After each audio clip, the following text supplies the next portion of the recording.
Hello, friends. Let me make a disclaimer before I start this video.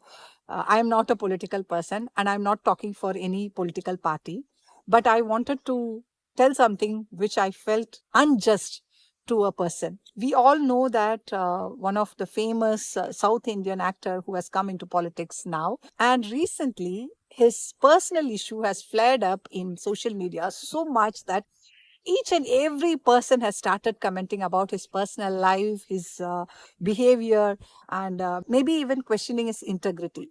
But I was thinking that a man of his capacity who has grown so much in his life with so much of money, comfort, business, and people around him, so much of applause, and he doesn't even have to come out of his place and serve the society in this way.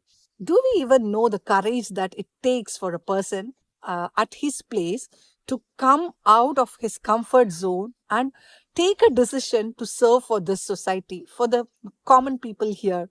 It was his calling. We have always seen him as a hero and placed him at a place where we can't even reach to him. From that place, when he was at a peak in his career, he stepped out of his comfort zone. He has all the money in his life, he has all the luxury, and he doesn't have to make money through politics.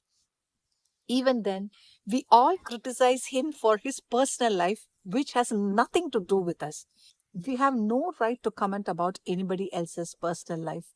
If he is a famous personality or a politician or somebody who is representing the society, doesn't mean that his personal life has something to do with all of us. He has his own decision, and we cannot judge him based on that personal decision which he made, which could have resulted from various situations in his life. So, all I wanted to say is, let us see the good in people instead of always finding fault in others. And when a person wants to do something good for the society, when he wants to be one among us, we always find problems and issues that can push that person away from us. My intention is not to tell you to support him politically, but why do we always concentrate on the negatives of people instead of the positives? There was so much positivity in him, so much things that are good to talk about him. But when we get a small negative thing which we feel as negative, and we talk about it so much without even knowing the reality, or we don't know what his intention is, and definitely I would say that we would never know 100% truth of anybody else. So let's always stay focused on the positive and spread positivity. Thank you.